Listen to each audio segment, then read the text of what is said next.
আমি এখন থেকে আর অফিসিয়ালি কোর্স করাচ্ছি না।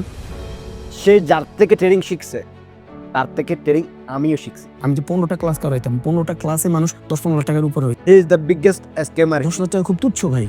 হি is the biggest counsellor, he is এর আগে আমার একটা কোর্স ছিল, আপনারা সবাই জানে। ওই কোর্স ফি 10,000 টাকা ছিল। Are the biggest criminal. আমার একটা ফ্ল্যাটের দাম 4 কোটি টাকা। তাহলে সে জেলে না গিয়ে এখনো দে করতেছে। জেলে পর্যন্ত গেছি। তাহলে এরকম প্রতারকরা দেশে কি করতেছে? এখন না হয় দেশের বাইরে থাকি, প্যারা নেই। আর আমি কোনো ইলিগাল কিছুই করি নাই। হ্যাঁ, চলে গেছে, আবার কোর্স সেলিংও ছেড়ে দিছে। আমি এখন থেকে আর অফিসিয়ালি কোর্স করাচ্ছি না। ওয়াই? কেন? মানুষ দাঁত থাকতে দাঁতের মর্ম দেয় না, এটা আমরা বাঙালি জাতি ভাই। দাঁত থাকতে তো আমরা দাঁতের মর্ম দিই না। আমরা বিশেষ করে আমরা বাঙালির একজনের ভালো একজনের দেখতে পারে না ভাই। আমরা বাঙালি দেখতে পারে না। সে একজন ট্রেডার। কেমনে? সে যার থেকে ট্রেনিং শিখছে তার থেকে ট্রেনিং আমিও শিখছি। সেই ট্রেনিং শিখছে বুমিং বুলস আনিস সিং ঠাকুরের থেকে। আনিস সিং ঠাকুরের থেকে আমিও ট্রেনিং শিখছি 2023 সালে। সেই বাংলাদেশের মানুষদেরকে ফাইন্যান্সিয়াল নলেজ দিতেছে কিভাবে দেশটাকে আগায় নিয়ে যাইতে হয়, কিভাবে স্টক মার্কেটগুলা দাঁড় করাতে হয়, এইগুলা শিখাচ্ছে। যে জাতি যত বেশি ইনভেস্টর মাইন্ডের সেই দেশ তত বেশি উন্নত।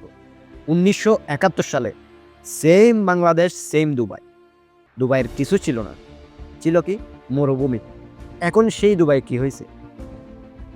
শুধু ইনভেস্টিং এর কারণে। আর আমরা কই এখনো আছে। মানুষের ভালো দেখতে পারে না কেন আমি বুঝি না ভাই। বাংলাদেশের মানুষগুলো বিশেষ করে কেউ ওনার পক্ষে নেই। সব হালারা তো দালাল, সব ইউটিউবার হালারা। ওরা ট্রেডার না, ওরা হচ্ছে ইউটিউবার, ওরা হচ্ছে দালাল। খালি মানুষের পেছনেই আছে। এই ভাই এরকম, এই ভাই এরকম, ওই ভাই স্কিমার, ওই ভাই কোর্স সেলার। ট্রেডিং এর কোর্সের দাম কি 10,000? বাইরে গিয়ে দেখ, বাইরের দেশে দেখ, 10,000 না 20,000। আর কোর্স সেলিং করলে সমস্যা কি? কোর্স সেল করলে মানুষকে ও জানে, ও জিনিসগুলো জানে। আমি এত কিছু জানি, আমি আরেকজনকে ওইটা টাকার বিনিময়ে দিতেছি। কেন দিতেছি? ও যেন আমার কথাগুলো ভ্যালু দেয়, আমার দাম দেয়, আমার নলেজের। ওই জন্য তো আমি কি টাকা নিচ্ছি, ওর যাতে একটু গায়ে লাগে, আমার কথাগুলো যেন সিরিয়াসলি নেয়, ওই জন্য টাকা নেয়। এটা তো খারাপ কিছুই দেখতেছি না আমি। কারণ ও যদি নলেজগুলো না দেয় তাহলে ও মরলে কবরে এই নলেজের কোনো দাম নাই। কারণ আমি যেগুলো জানি ওইগুলো আরেকজনকে দিতে পারি না, ওই নলেজের কোনো দাম নাই আমার কাছে। ওইগুলো শুধু সিরিয়াসলি নেওয়ার জন্য অল্প কিছু টাকা নিতেছি, 10,000 টাকা, তাও খুঁজছিলাম। এটা আমাদের বাংলাদেশের সমস্যা, এটা আমাদের জাতিগত সমস্যা ভাই। কারো ভালো কারো দেখতেই পারে না এই বাংলাদেশে। হ্যাঁ, জেলেও গেছে, এখনও জীবনের ঝুঁকি।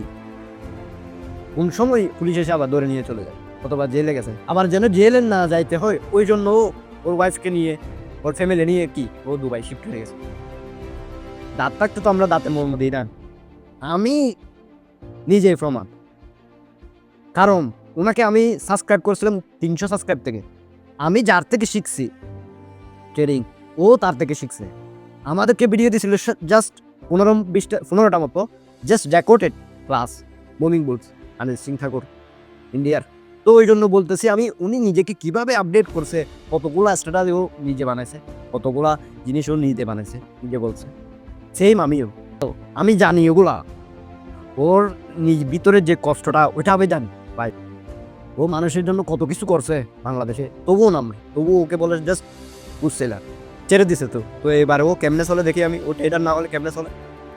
ওকে যে আপনারা ট্যাগ লাগান যে কোর্স সেলার, কোর্স তো ছেড়ে দিছে। এবার দেখেন কিভাবে চলে। যে ট্রেডার ওনাকে কোর্স সেলার বলে, সেই ট্রেডিংই জানোস না। ওয়ারেন বাফেট যে বিশ্বের ইনভেস্টিংয়ের প্রথম মানুষ, যার নেটওয়ার্ক 200 বিলিয়ন প্লাস, সেও এখন পর্যন্ত কোর্স সেলিং করতেছে। বুঝতেছেন ব্যাপারটা? সেও এখন পর্যন্ত কোর্স সেল করতেছে, যার 200 বিলিয়ন প্লাস পার্সোনাল নেটওয়ার্ক। আমি আর তুমি করলে বুঝছে না। আরে বাঙালি কই যাবো ভাই। তো কোর্স সেলিং এটা কি খারাপ? যদি আমার নলেজগুলো আমি টাকার বিনিময়ে অল্প আরেকজনকে শিখাইতে পারতেছি, আমার দেশ উন্নত করতেছি, পরে ট্রেডিংয়ে যদি আমরা ট্রেড করি, তাহলে আমরা বাইরের দেশ থেকে নিজের দেশে কি টাকা আনতেছি, ফরেন কারেন্সিগুলা বাইরের দেশ থেকে আমরা বাংলাদেশে আনতেছি, আমাদের দোষ। আমরা বাংলাদেশে থাকতে পারবো না? একজন ট্রেডার কত কষ্ট করে সে সাকসেস হয়, সেটা যদি আরেকজন ট্রেডার না বুঝে, তাহলে তো ভাই তুই আর কিছু করার নেই। তাহলে তো ভাই তুই ইউটিউবারই, তোর তো মানুষ ধরে নেবে, তুই ইউটিউবার, তুই ট্রেডার না। তো ট্রেডিং এর মধ্যে কিছু মানুষ তাড়াতাড়ি সাকসেস হয়ে যায় এবং কিছু মানুষ পিছনে পড়ে থাকে, কারণ সে লস করে ফেলে অনেক টাকা, সে রিকভারি করতে করতে সে প্রফিটের দিকে যাইতে সময় লেগে যায়। ইনশাল্লাহ আমরা অনেক লস করছি ভাই, আমি বেশি লস করছি ভাই।